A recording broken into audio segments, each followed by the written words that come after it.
Imagine discovering an ancient book that claims to reveal the very secrets of creation, the order of heaven, the hidden stories of biblical patriarchs, and a divine calendar meant to guide the lives of the faithful. Now imagine that this book was once known in early Judaism and even referenced by some early Christian writers, but eventually it disappeared from most of the world. Yet, in one place, it was carefully copied, translated, and preserved for centuries: Ethiopia. This is the fascinating story of the Book of Jubilees, a text often called the Lesser Genesis, and why Ethiopia became the guardian of its legacy when the rest of the world let it slip into obscurity. Welcome to this deep exploration into history, scripture, and cultural preservation.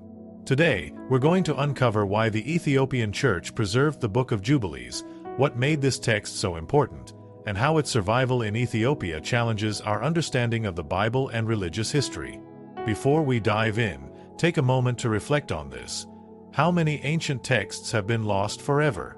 How many writings could have changed our perspective on faith, history, and culture but vanished in the sands of time?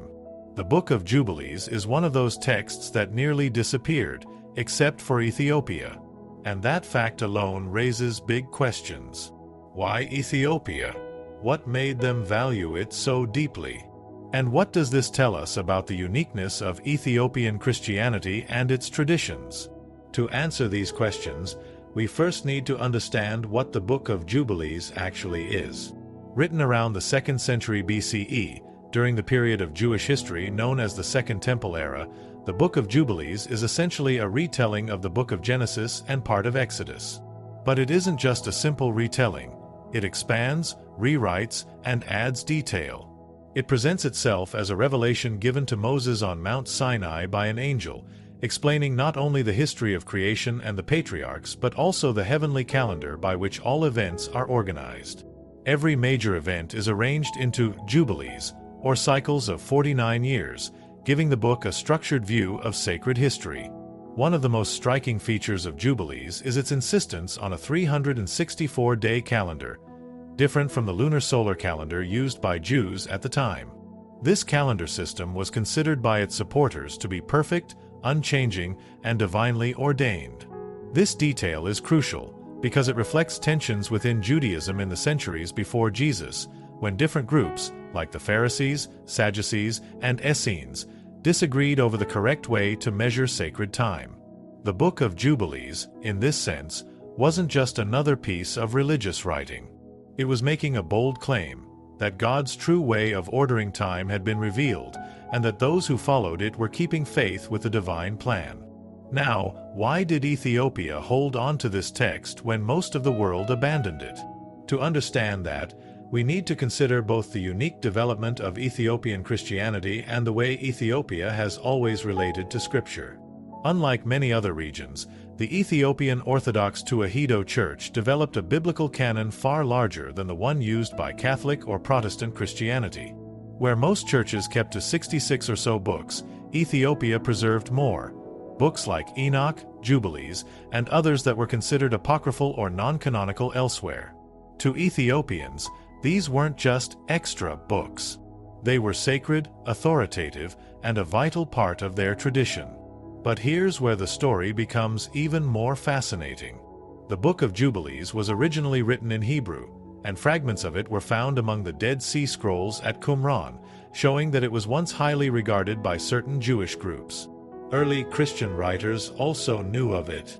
But over time, in the wider Christian world, it lost its place. By the 4th century CE, as the Church was forming its official canon of Scripture, Jubilees was no longer included. It faded into obscurity, surviving only in quotations and references. 4 centuries, it was thought to be lost, until scholars discovered it preserved in Gu-Ez, the ancient Ethiopian language, where it had been faithfully copied for over 1,000 years. This is where Ethiopia's role stands out. The Ethiopian Church never underwent the same kinds of scriptural standardization as the Roman or Byzantine churches. Instead, it preserved older traditions, often maintaining texts and practices that elsewhere were forgotten. Ethiopia, geographically isolated yet spiritually connected to ancient Judaism and Christianity, became a kind of time capsule. In that time capsule, the Book of Jubilees survived. But why did it survive there? One reason lies in the Ethiopian worldview, where the Old Testament holds a central place, perhaps more so than in many other Christian traditions. The Ethiopian Church traces its spiritual heritage not only to Christ but also to the Old Testament patriarchs and prophets. The story of the Queen of Sheba and her son Menelik I, who according to tradition brought the Ark of the Covenant from Jerusalem to Ethiopia, gave Ethiopian Christianity a unique identity, one deeply intertwined with ancient Israelite tradition. A book like Jubilees, with its emphasis on patriarchs, laws, and divine order, fit perfectly within that framework. In addition, the book's focus on the proper keeping of time and festivals resonated with Ethiopia's liturgical traditions, which have always emphasized a strong calendar of feasts and fasts. For Ethiopians, Jubilees wasn't a strange or foreign text. It was a divine guidebook that aligned with their sense of sacred history and worship. Now, let's pause for a moment and imagine the scene. It's the 4th century CE in Rome or Constantinople. Bishops are debating which books belong in the Bible. Some writings are deemed inspired, others are rejected. The Book of Jubilees, once cherished by certain Jewish groups, is left out. Over time, the wider Christian world forgets about it entirely. Meanwhile, far to the south in the Ethiopian highlands, monks are carefully copying the text in Guiz, treating it as part of their holy scriptures. For them, it is not apocryphal, it is inspired truth. This divergence reveals something remarkable. The history of the Bible isn't one story, but many. In the West, we often assume there's just one fixed Bible, one canon of sacred books. But the Ethiopian tradition reminds us that the boundaries of Scripture have been debated, fluid, and shaped by culture and geography. The fact that Ethiopia preserved Jubilees shows that the Bible is not a single uniform thing across history, but a living tradition shaped by different communities. As we go deeper into this story, we'll uncover how the Book of Jubilees shaped Ethiopian Christianity, why modern scholars are fascinated by its survival, and what this means for our understanding of biblical history. We'll also explore the contents of the book itself, its retellings of Genesis stories, its angelic revelations, and its cosmic vision of time. But before that, let's take a closer look at the actual influence of Jubilees in Ethiopian tradition. The Ethiopian Bible didn't just preserve the book for the sake of history. It incorporated its ideas into worship, teaching, and identity. Even today, Ethiopian Christians read it as part of their scripture, placing them in direct continuity with an ancient Jewish tradition that most of the world forgot. And this is where our journey truly begins, not with the disappearance of Jubilees, but with its survival.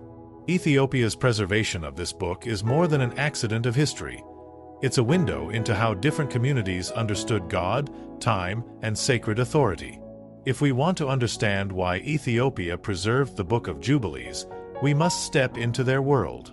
A world where Scripture is vast, where ancient traditions are guarded fiercely, and where the echoes of Israel's story continue to shape Christian identity in a uniquely powerful way. To understand why Ethiopia clung to the Book of Jubilees while much of the world let it slip away, we need to journey deeper into the Ethiopian worldview and its place in the broader history of Christianity. Ethiopia was not just another Christian nation, it was one of the very first. By the 4th century CE, under King Ezana of Aksum, Ethiopia had already adopted Christianity as its state religion, making it one of the earliest Christian kingdoms in the world, right alongside Armenia and Rome. But unlike Rome or Constantinople, Ethiopia developed in relative isolation. The rugged highlands, the distance from European centers of power, and its direct ties to the Middle East and Jewish traditions gave Ethiopian Christianity a character all its own. This uniqueness is the key to understanding why the Ethiopian Church preserved books like Jubilees, Enoch, and others that most Christians elsewhere forgot. In Ethiopia, the Bible was not trimmed down to fit a narrow definition. Instead, it expanded, reflecting both Jewish heritage and Christian revelation. The Ethiopian Orthodox Tewahedo Church ended up with one of the largest biblical canons in the Christian world, 81 books in total. Compare that to the Protestant Bible's 66 books, or the Catholic Bible's 73. That's not a small difference. It shows a completely different approach to sacred literature. And here's the fascinating part. The Ethiopian canon doesn't treat these additional books as optional reading or interesting extras. They are scripture, fully authoritative, just as inspired as Genesis, Matthew, or Revelation. That's why Jubilees survived, because it wasn't sitting on the margins of Ethiopian faith. It was at the center. Now, let's turn to the book itself. What did it actually say that might have resonated so deeply with the Ethiopian worldview? First, Jubilees offers an expanded version of Genesis. Where Genesis might give us a name or a brief genealogy, Jubilees fills in the gaps with detail. For example, it names the wives of the patriarchs, details absent from the Standard Bible. It retells the story of Noah, Abraham, and Jacob with additional context, emphasizing their obedience to divine laws that, according to the book, existed long before Moses. This is crucial, because Jubilees makes the case that the laws of God, dietary rules, festivals, purity laws, were not given only to Israel at Sinai. Instead, they were part of the divine order from the very beginning, built into creation itself. Think about that for a moment. If laws like the Sabbath or purity codes existed from the start, then they are universal, timeless, and unchanging. This was a powerful argument in the Second Temple period, when Jewish groups were debating how best to remain faithful to God under foreign domination. Jubilees gave a bold answer. The law is eternal, the calendar is fixed, and God's chosen people must keep them to remain in covenant. Now, bring that idea into Ethiopia. Here was a Christian tradition that emphasized continuity with the Old Testament. The Ethiopian Church didn't draw a sharp line between old and new the way many Western Christians did. Instead, it saw itself as heir to both. The Book of Jubilees, with its insistence on ancient laws and divine order, fits seamlessly into this worldview. For Ethiopians, it wasn't a strange relic.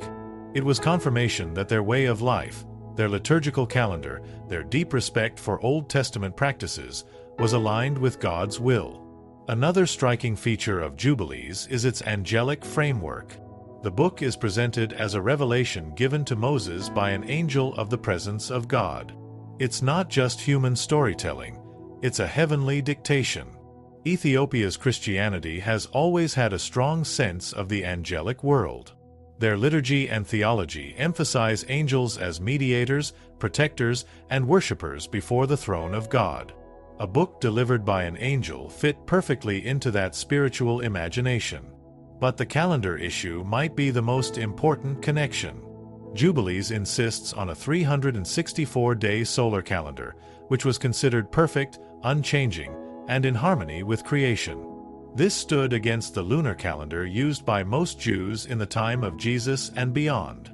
Ethiopia, too, developed its own distinctive calendar, closer to ancient traditions than to the Western Gregorian calendar. Even today, the Ethiopian calendar is unique, with 13 months and a structure that sets it apart from the rest of the Christian world. Can you see the resonance here? A community that valued its own calendar, distinct from the West, might find in Jubilees a divine affirmation of the sacredness of keeping time in a unique, God-given way. Now let's think about the broader historical picture. In the Roman Empire, as Christianity became the dominant religion, there was pressure to standardize. The canon of Scripture was fixed, certain texts were chosen, and others left behind. But in Ethiopia, there was no Council of Nicaea telling them what to exclude, no Bishop of Rome imposing uniformity. They had the freedom, and the will, to preserve a broader, older tradition. And here's where the story gets even more dramatic. By the Middle Ages, most of the world had completely forgotten Jubilees. Scholars in Europe and the Middle East knew of it only through passing references. It was assumed to be lost forever. Yet in the monasteries of Ethiopia, it was still being copied, still being read, still being treated as holy scripture. Imagine that, a book thought lost for over 1,000 years, hidden in plain sight in the highlands of Ethiopia. When Western scholars finally gained access to the Ethiopian manuscripts in the 19th century, it was a revelation. Suddenly, a whole new window opened onto the world of Second Temple Judaism. The Dead Sea Scrolls later confirmed that Jubilees had once been a treasured text among certain Jewish groups. Ethiopia had preserved a missing piece of the puzzle. Without Ethiopia, our understanding of ancient Judaism and early Christianity would be incomplete. And this is where Ethiopia's role in history becomes almost prophetic. By safeguarding a text that others abandoned, Ethiopia became a bridge between ancient Judaism and modern scholarship. The Book of Jubilees reminds us that truth can survive in unexpected places, carried forward by communities that refuse to let go of their heritage. Let's pause here and consider what this means for our idea of the Bible. Many people assume the Bible is one fixed, unchanging book. But history tells us otherwise.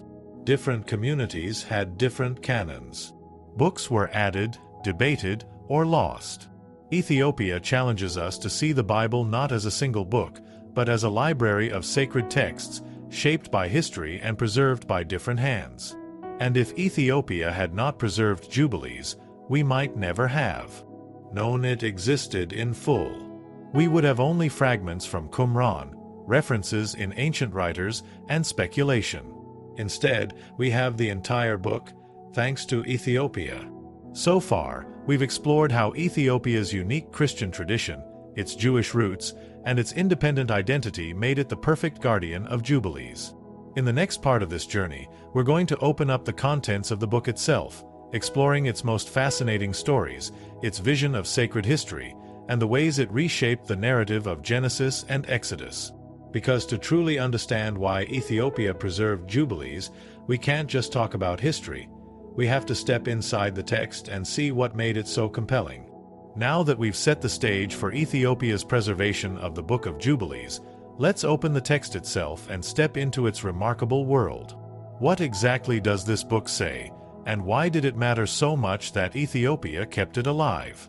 The Book of Jubilees presents itself as a revelation given to Moses on Mount Sinai. According to the text, when Moses went up the mountain for 40 days and 40 nights, he wasn't just receiving the 10 Commandments. He was also given a complete history of the world, written down by an angel of God. This history spans from creation to the giving of the law, arranged not in random order but in cycles of Jubilees, periods of 49 years. That's why the book is sometimes called the Little Genesis or Lesser Genesis. It retells the same stories as Genesis, but with much more detail and structure. One of the first things you notice when reading Jubilees is how much detail it adds. Genesis gives us sweeping narratives, often leaving gaps. Jubilees fills in those gaps. For example, Genesis mentions the patriarchs' wives only in passing, but Jubilees carefully names them, explains their backgrounds, and ties them into the broader story. It's like pulling back the curtain on a familiar tale and suddenly seeing the behind-the-scenes version that explains everything you wondered about. Take the story of Noah. In Genesis, we know Noah builds the ark, the flood comes, and afterward, God makes a covenant with him. Jubilees, however, expands on this. It emphasizes that Noah was not just a righteous man, but also someone who observed purity laws long before Sinai. It describes in greater detail how Noah offered sacrifices, how he taught his children, and how he handed down laws to them. This fits with the larger theme of Jubilees, that God's laws existed from the very beginning, and the faithful patriarchs were already keeping them. Then there's Abraham. In Genesis, Abraham is called by God, but the story leaves much to the imagination. Jubilees, on the other hand, portrays Abraham as a young man who rejects the idolatry of his father and actively destroys false worship. It shows him as someone who was set apart from the very start, a man of law and covenant even before Israel formally received the Torah. And what about Jacob and Esau? Genesis gives us their rivalry, but Jubilees paints the picture in sharper strokes. It highlights Jacob's role as the true heir of God's promise and casts Esau in a much darker light, portraying him as rebellious and aligned with unrighteousness. This reflects the book's broader emphasis on dividing humanity into the faithful and the unfaithful, those who keep God's laws and those who reject them. But perhaps the most striking feature of Jubilees is its obsession with time, specifically the sacred calendar. As we mentioned earlier, Jubilees insists on a solar calendar of 364 days, with perfect weeks of 7 days each, adding up neatly to a year. Why was this so important? Because the book's authors believed that keeping the wrong calendar meant missing God's appointed times for festivals and sacrifices. If you were even a day off, you were out of alignment with heaven itself. For the audience of Jubilees, this was no small matter. It was about whether you were truly faithful to God. For the Essenes at Qumran, who also used a solar calendar, this may have been one of the reasons they treasured the book. And for Ethiopia, with its own distinctive liturgical calendar and its emphasis on sacred festivals, this detail made Jubilees feel even more relevant. Another powerful theme in Jubilees is its angelic framework. The book doesn't just describe human history. It places it within a cosmic order, with angels acting as record-keepers, mediators, and enforcers of divine law. When Moses receives this revelation, it is through an angel of the presence, a heavenly being who explains the mysteries of time and history. This angelic worldview resonated deeply with Ethiopian spirituality, where angels and heavenly beings play an active role in worship, protection, and the unfolding of God's plan. And then there is the way Jubilees reinterprets the covenant. In Genesis, God's covenant with Abraham and Israel unfolds gradually. In Jubilees, however, the covenant is eternal, stretching back to creation itself. Circumcision, for example, is not just a command to Abraham but is described as something established forever, binding on all generations. The Sabbath is not just a law for Israel but a cosmic reality, woven into the very fabric of creation. This eternalization of the covenant gave the book a powerful sense of continuity and divine order, something that Ethiopian Christianity valued highly. But beyond theology and law, Jubilees is also fascinating for its stories. It gives us extra details about the giants born from the union of fallen angels and human women, expanding on a theme only hinted at in Genesis 6. It describes the angels who watch over nations, echoing ideas later found in apocalyptic literature. It even outlines the fate of Israel in exile and restoration, offering a prophetic vision of history. When we step back and look at the big picture, Jubilees offers a world where everything is ordered, everything is purposeful, and everything follows God's unchanging law. It's a vision of sacred history that appeals to anyone seeking stability, clarity, and a sense of divine plan. Now imagine how this would resonate in Ethiopia, a nation that saw itself as the heir of Israel's covenant, that traced its lineage back to Solomon and the Queen of Sheba, that believed it had the Ark of the Covenant within its borders. For such a people, the Book of Jubilees was not just history, it was affirmation. It confirmed that their practices, their festivals, their way of life, were part of God's eternal design. And that, perhaps, is the deepest reason why Ethiopia preserved the book. While Rome and Constantinople may have dismissed it as apocryphal, for Ethiopia it was a mirror of their own identity. It spoke to their sense of being chosen, of carrying forward a divine legacy.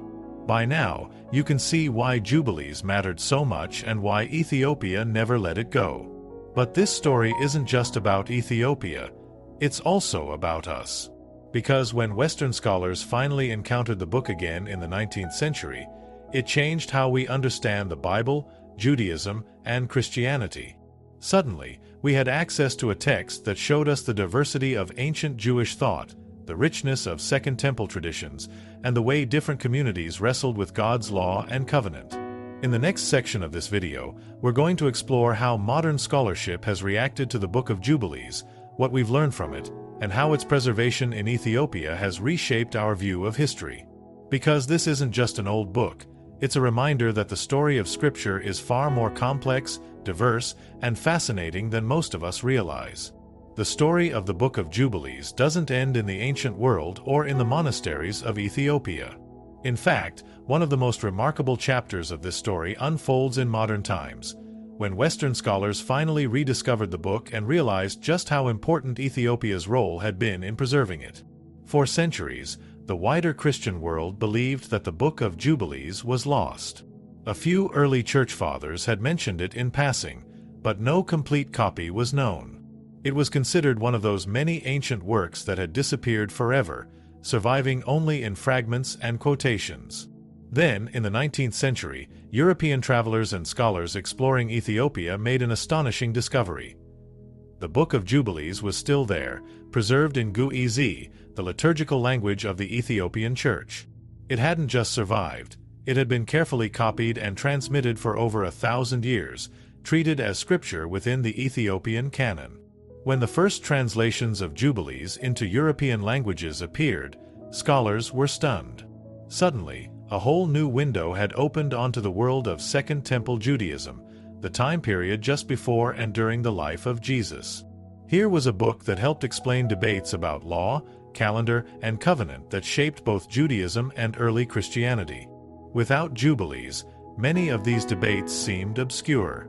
With it, the picture became much clearer. This excitement only grew with the discovery of the Dead Sea Scrolls in the mid-20th century.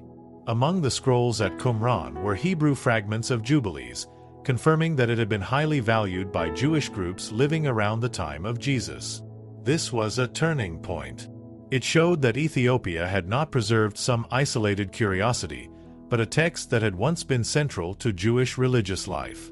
The Dead Sea Scrolls validated what the Ethiopian Church had known all along, that Jubilees was part of the sacred heritage of God's people. From that point on, Jubilees became a subject of serious scholarly study. Historians, biblical scholars, and theologians began to explore its themes and implications. They realized that Jubilees wasn't just a retelling of Genesis, it was a theological manifesto.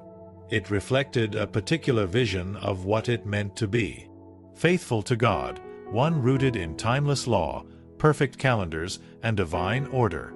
Some scholars even suggest that early Christians may have been influenced by Jubilees, even if the book itself didn't make it into the Western canon. But perhaps the most striking lesson from this rediscovery is the role of Ethiopia. Without Ethiopia, Jubilees would likely have been lost forever. Think about that. A single community, far from the centers of Roman and Byzantine power, preserved a text that today helps scholars reconstruct the beliefs and practices of ancient Judaism. It's a reminder that history isn't just shaped by empires and councils, it's also preserved by monks copying manuscripts in mountain monasteries, by communities who refuse to let go of their traditions, by those who believe that their scriptures matter, even if the rest of the world disagrees. And Ethiopia didn't just preserve Jubilees. It also preserved the Book of Enoch, another text once lost to the wider world but central to understanding early Jewish thought. Both Jubilees and Enoch survived in Gu'ez, forming part of the Ethiopian Bible. This pattern tells us something profound, that Ethiopia has been a guardian of ancient wisdom, keeping alive voices and visions that might otherwise have vanished. Now, let's reflect on what this means for us today. The survival of Jubilees challenges us to think differently about the Bible. Too often, we imagine the Bible as a fixed, universal collection of books, the same everywhere and always. But the reality is far more complex. Different communities had different canons. What was scripture in one place was apocryphal in another. What was preserved in one tradition was forgotten in another. Ethiopia's preservation of Jubilees reminds us that the Bible is not just one book but a library of books, shaped by history, culture, and faith. It also reminds us of the fragility of knowledge. How many other texts have been lost because no community preserved them? How much wisdom has vanished because the world turned its attention elsewhere? The Book of Jubilees survived only because one community, against all odds, refused to let it die. That survival story is as important as the book itself. And finally, it invites us to ask a deeper question. What does it mean that Ethiopia, of all places, preserved Jubilees? For Ethiopian Christians, it was never a question. They saw themselves as the heirs of Israel, as guardians of the covenant, as a people uniquely called to preserve the fullness of God's revelation. For the rest of the world, this preservation is a gift, a reminder that truth and tradition often survive on the margins, not in the centers of power. So, as we close this exploration, let's bring the threads together.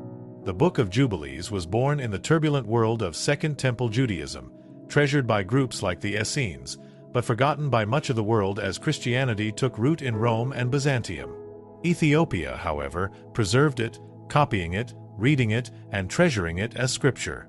When the rest of the world rediscovered it centuries later, we realized just how much we had lost, and how much Ethiopia had saved. The Ethiopian version of the Book of Jubilees is more than just a survival story. It's a symbol of continuity, of resistance to forgetting, of the power of communities to preserve what others abandon.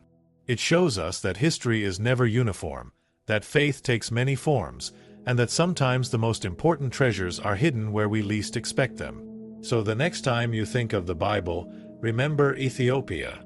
Remember that the story of Scripture is bigger than councils and creeds. It's also about deserts, monasteries, and mountain churches that carried the torch when others let it fade. And remember the Book of Jubilees, the Little Genesis, a book that nearly vanished but survived because one community believed it was worth saving. And perhaps that is the greatest lesson of all. That truth survives not because it is powerful in the world's eyes, but because people choose to preserve it, to copy it, to pass it on, generation after generation. Ethiopia did that with Jubilees. And because of them, we too can read it today.